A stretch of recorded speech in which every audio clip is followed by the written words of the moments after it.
Hello everyone, how you all doing? My name is Philip, I'm also known as PS or PS Enough, and today I'm here to talk to you a little bit about the demo scene.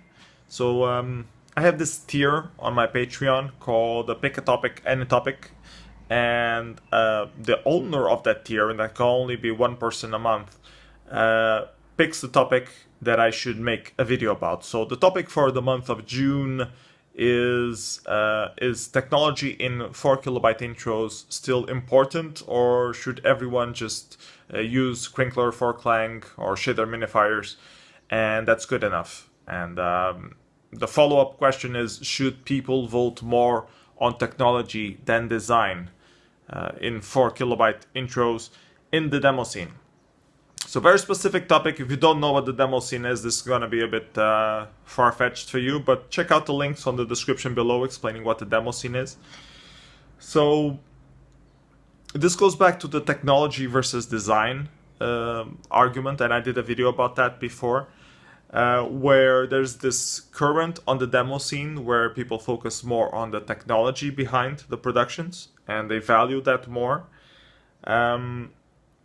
And throughout the years, we kind of lost the being on the forefront of the technology, because for a lot of years, like in the 80s, 90s, demo scene was the place where video game developers would look at to see what they could actually do with the machines, and then they would try to emulate it on games or replicate it on their own games and try to have those technological advances. But as the games industry got bigger, it didn't become as true. It became less true. So nowadays the demo scene is not on the forefront of technology anymore.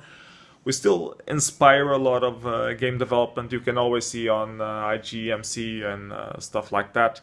There are some people who reference the demo scene for inspiration or for a particular technique, or but there are a lot of people doing research on the video game industry for, rendering engines, optimization techniques, stuff like that, that the demo scene people don't really approach because they just don't have time for that.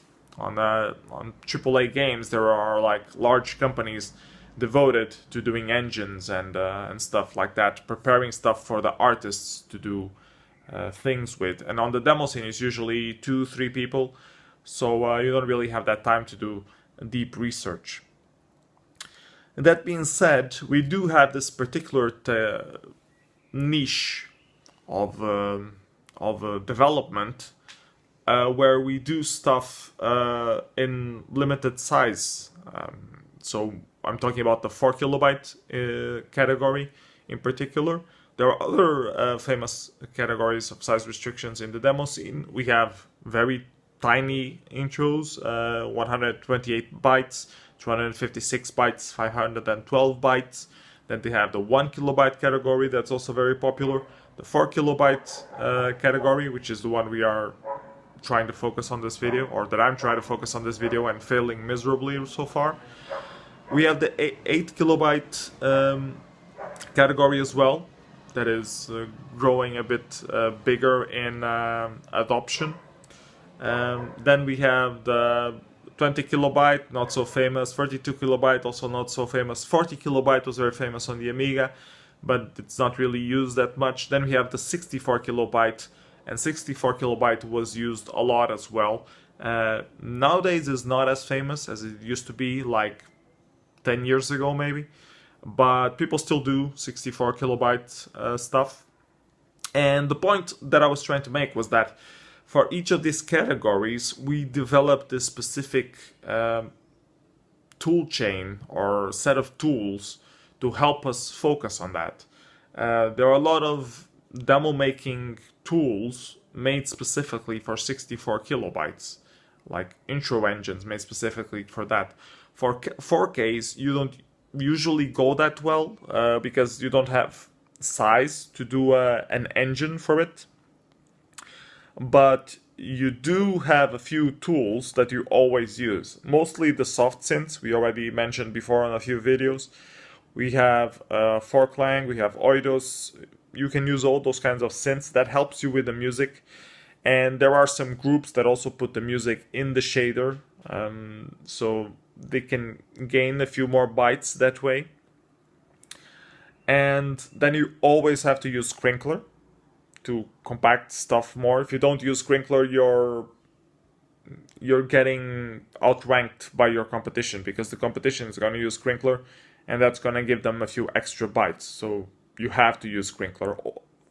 Hopefully, because the demo scene is like wants to promote competitive spirit, all these tools are available, so you don't have to redo them from scratch. You can just credit the people who did crinkler, which was Blueberry and Mentor, I believe. I hope I'm not missing someone. I always forget someone when I'm crediting these tools. And that's it, you know. Credit the people who made them and just use it. And demo scene people don't care. They usually recognize when the slide is on the big screen saying what tools were used. They recognize how much work you put into it, how much is original and how much is, you know, prior work, and they vote accordingly usually.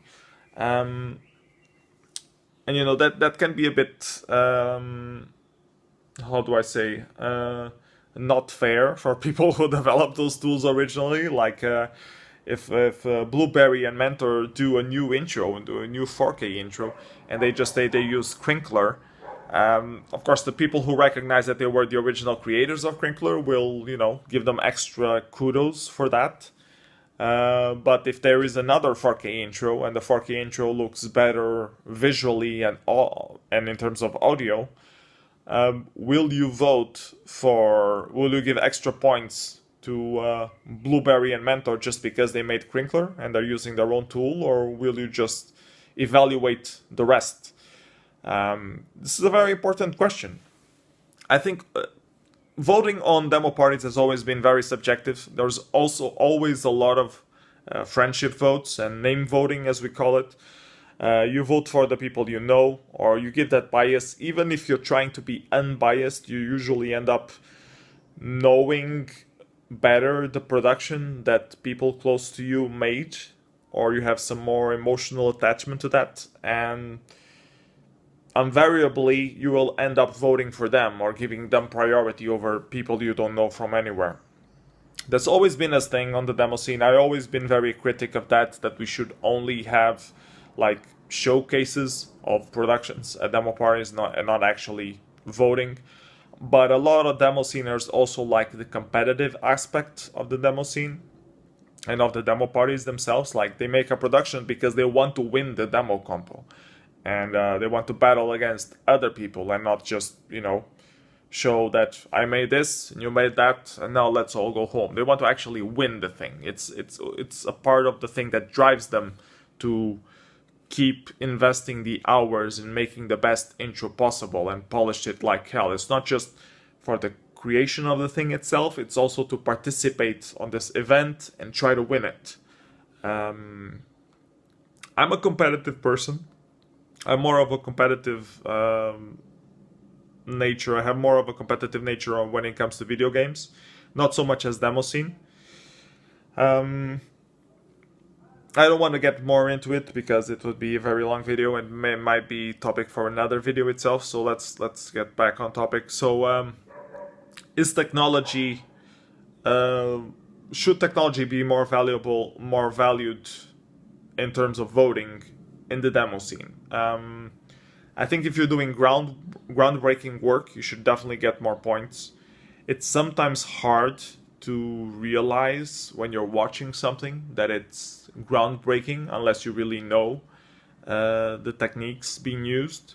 Like, for example, I'm a programmer, but I don't know all ray marching techniques and stuff like that. I know some concepts behind ray marching.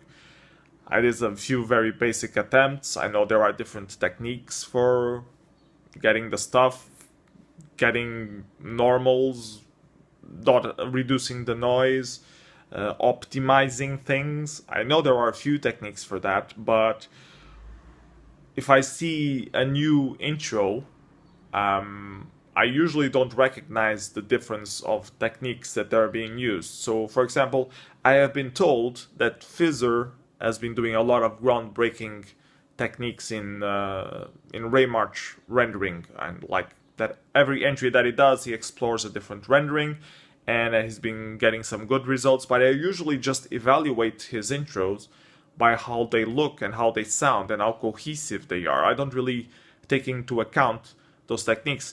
Maybe if I was developing more actively Raymarching stuff, I would recognize it and I would give extra points for that.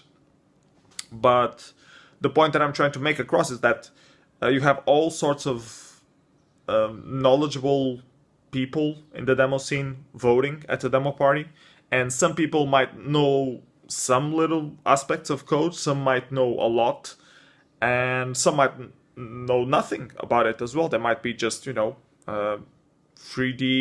modeler guy or just a music guy who has no clue about coding whatsoever, and they will also vote. So I mean, that's what happens at the demo party, and veteran demo sceners realize this. People vote more for the name, for knowing the person, than they actually vote for the skills involved and the intro itself. And there's also this aspect that they don't really recognize all the effort that was put into it.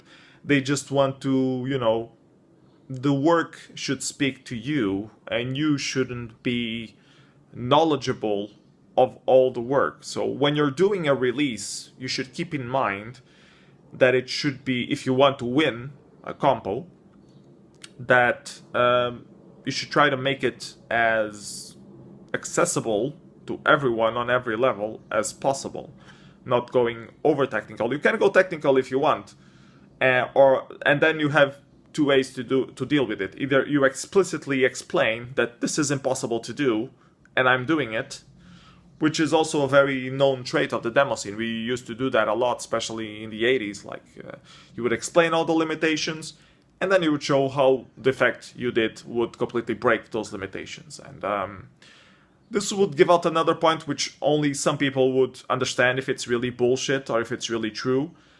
And, but that's a whole other aspect. Anyways, to close up this video, is technology in 4K still important, or should everyone just use crinkler and that's good enough? I think it's a little bit of both. So you should keep trying to innovate technology.